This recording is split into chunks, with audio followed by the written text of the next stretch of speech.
ईद पे बनेगी निहारी, बिरयानी और सबसे बढ़ के बारबेक्यू। तो ये मज़े मज़े की डिशेस बनाने के लिए आपके घर में एक मसाला ज़रूर होना चाहिए।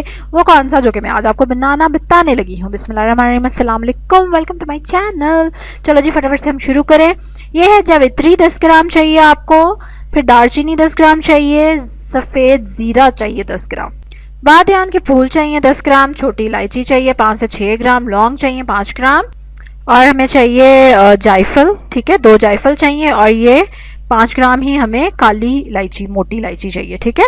और ये काला जीरा ऑप्शनल है, 1 टीस्पून मेरे पास पड़ा था, मैंने डाल दिया। अब इन सारे मसालों को आप क्या करेंगे, चट्टू में कुट लेंगे। स्पेशली जो सख्त वाले थोड़े से मसाले हैं ना, उनको मैं थोड़ा थोड़ा सा हल्का हल्का कूट लूँगी और उसके बाद फिर मैं उसको ग्राइंडर में डालूंगी। ज़ीरा तो खैर बेचारा वैसे पिस जाएगा। हाँ जी, ये मेरे बच्चों का काम है, चले कोई बात नहीं। ये देखिए मैंने इसको थोड़ा सा मोटा मोटा सा ऐसे क्रश कर लिया है और ज़ीरा वैसे ही रहने दिया। अब आप इसको अच्छी तरह से ग्राइंड कर लेंगे, और ग्राइंड करने में थोड़ा सा टाइम लगेगा, इसलिए आप इसको ग्राइंड करें थोड़ा सा, फिर थोड़ा रेस्ट दे दें, फिर थोड़ी देर बाद ग्राइंड करें। ग्राइंड करते हुए ग्राइंडर गर्म हो जाती है, तो आपने कोशिश करना है कि वो ज़्यादा गर्म ना हो, क्योंकि फिर उससे मसालों का टेस्ट जो है वो लॉस हो सकता है।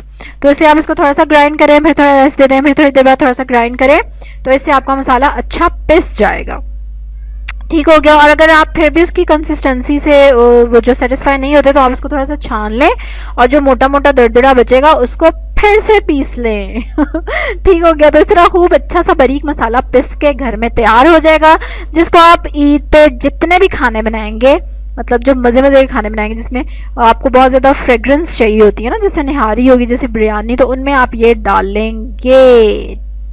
चलिए जी कमेंट करके जरूर बताएं कि आप ईद पे क्या बनाने वाले हैं, कौन कौन से मसालों की शॉपिंग हो गई, गरम मसाले आपने घर मंगा लिए कि नहीं मंगाए, और क्या आपको इजी लगता है ज़्यादा पैकेट का मसाला यूज़ करना या घर का मसाला यूज़ करना। अब आप क्या करेंगे, लाइक करेंगे, जल्दी से मेरी वीडियो को सब्सक्राइब करेंगे, मेरे चैनल को। हाँ जी, और ये मुगलई गरम मसाले की रेसिपी मैंने कहाँ से ली, फूड साइंटिस्ट के चैनल से, उनकी वीडियो भी आप देख सकते हैं। आई विल ट्राई कि मैं उसका लिंक भी दे दूँ डिस्क्रिप्शन में, वरना काफ़ी लोग फेमिलियर होंगे उनसे। और आपको पता है ऑलरेडी कि मैंने अपने बच्चों को होम स्कूल किया हुआ है, तो अभी मैंने मोहम्मद रीफ की वीडियो अपलोड की है कल, जिसमें वो आपको उर्दू रीडिंग सुना रहा है, मतलब पढ़ के सुना रहा है।